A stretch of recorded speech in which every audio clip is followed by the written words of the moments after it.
आज गुड़िया बहुत खुश थी क्योंकि आज गुड़िया की नानो जो आ रही थी।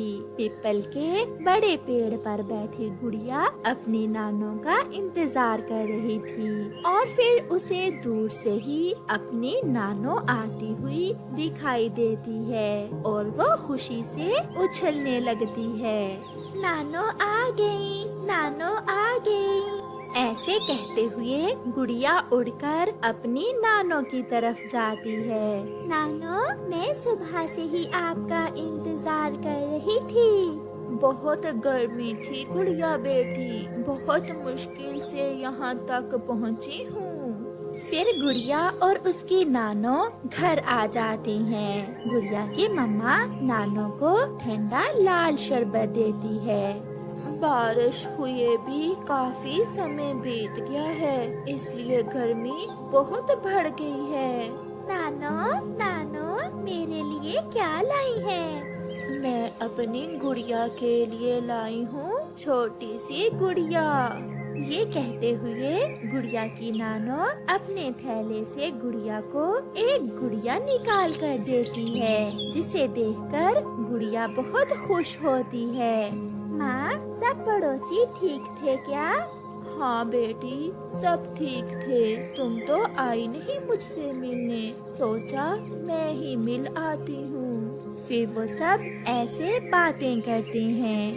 फिर शाम को गुड़िया की मम्मा नानो को खाना देती है। मम्मा, मैं भी खाना नानो के साथ ही खाऊंगी।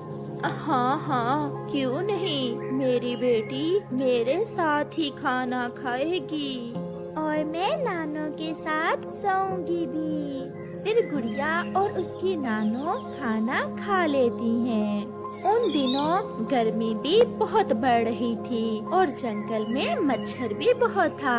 पहले तो वो सब बैठकर बातें करते रहते हैं, मगर जब गुड़िया की मम्मा सोने के समय अपना पंखा चलाती है तो वो खराब था।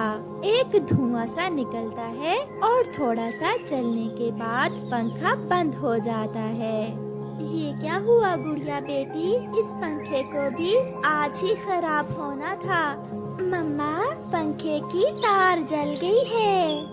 उधर मच्छर भी नानो के गिर्द गिर्द था। लगता था मच्छर तो आज गुड़िया की नानो को उठाकर ही ले जाएगा। रानो बेटी, यहाँ तो मच्छर बहुत है, मैं बहुत थकी हुई हूँ, कैसे नींद आएगी? आप चिंता न करें माँ, मेरी पड़ोसन कव्वी के घर में एसी लगा हुआ है। आज की रात हम सब वहाँ चले जाते हैं। फिर वो सब गोरी कव्वी के घर चले जाते हैं। गोरी बहन, मेरा पंखा भी आज ही खराब होना था। माँ जी आई हुई है, मच्छर तो सोने नहीं दे रहा था, इसलिए आज की रात हम आपके पास ही रुकेंगे।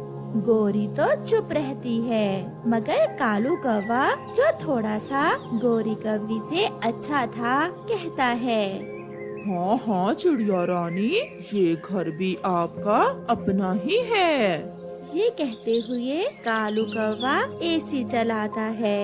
एसी की ठंडी हवा के आते ही गुड़िया और नानो तो सो जाती हैं। चिड़िया, मैं चुप इसलिए थी कि एसी का बिजली का बिल भी बहुत आता है। मैं तो कभी कभार ही एसी चलाती हूँ। कोई बात नहीं गोरी बहन, इस बार जब बिजली का बिल आएगा तो मैं उसमें से कुछ पैसे दे दूंगी। ये सुनकर गोरी कव्वी बहुत खुश होती है। रात गुजर जाती है और फिर गुड़िया की नानो भी वापस चली जाती है। गुड़िया और उसकी मम्मा अपने घर में बैठी हुई थी। गुड़िया आज बहुत उदास थी। कल इस समय नानो रास्ते में हमारे पास आ रही थी। मुझे पता है बेटी, आप बहुत उदास हो। चिंता ना करो, जब गर्मियों की छुट्टियां होंगी तो मैं आपको ले जाऊंगी नानो के पास। ये सुनकर गुड़िया खुश हो जाती है। ऐसे ही कुछ दिन गुजर जाते हैं। अब तो गोरी हर रोज ही एसी चलाकर सोती थी। उसके पति ने पूछा तो कहने लगी, Subscribe now and press the bell icon.